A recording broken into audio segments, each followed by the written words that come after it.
Hello, everyone. My name is Kathleen Barrows. I'm the Southeast On-Demand Coordinator for the Southeast Regional Office, and this presentation is a management update of on-demand gear in the United States South Atlantic Black Sea Bass Pot Fishery.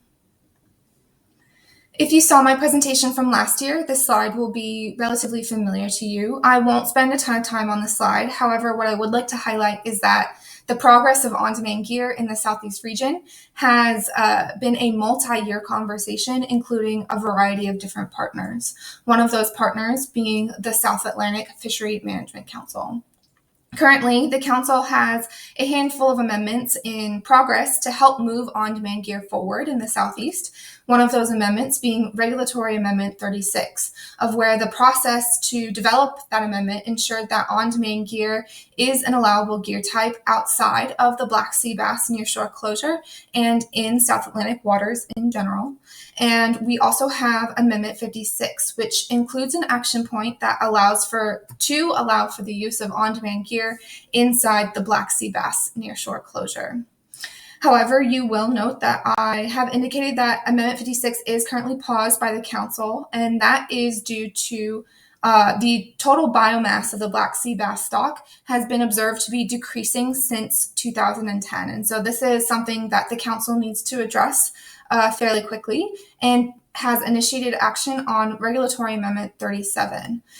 Regulatory Amendment 37 includes a variety of different action points, such as bag limit changes, size limit changes for Black Sea Bass, and this is in hopes to address the status of the Black Sea Bass stock. The Council is expected to take final action on Regulatory Amendment 37 in December of 2025. It is important to note that until Regulatory Amendment 37 has taken final action, the Council will not move forward with any on-demand gear action points until that time. And now I would like to shift and highlight a handful of things that make the South Atlantic Black Sea Bass pot fishery, commercial fishery, unique. And first off is that there are 32 endorsements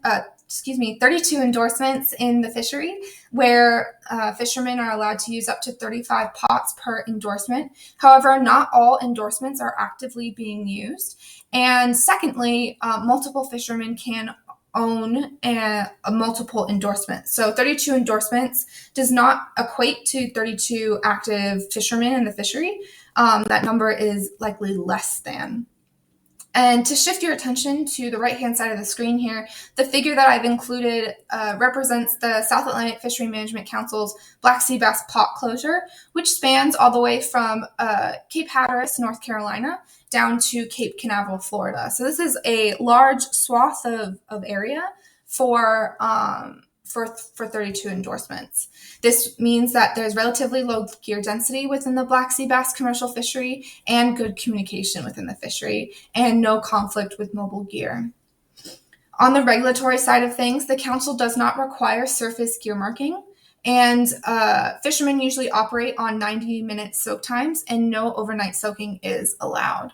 And I would like to reiterate that this closure is in place through the South Atlantic Fishery Management Council's regulations. This is not a take reduction team affiliated closure. And now, while this slide highlights a handful of things that are not necessarily hurdles to the progress of on-demand gear in the Southeast region, I would like to identify a few hurdles. This includes gear availability and lending to the fishermen. How do we get on-demand gear into the hands of these fishermen?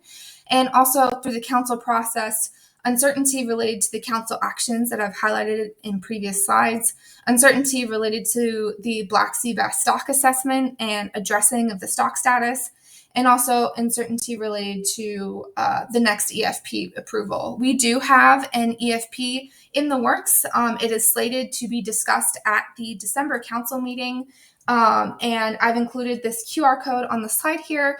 If you're interested in getting involved in the Council meeting in December, submitting public comment, or getting more information on any of the amendments that I've talked about in this presentation, please go to the South Atlantic Fishery Management Council's website for more information. Thank you.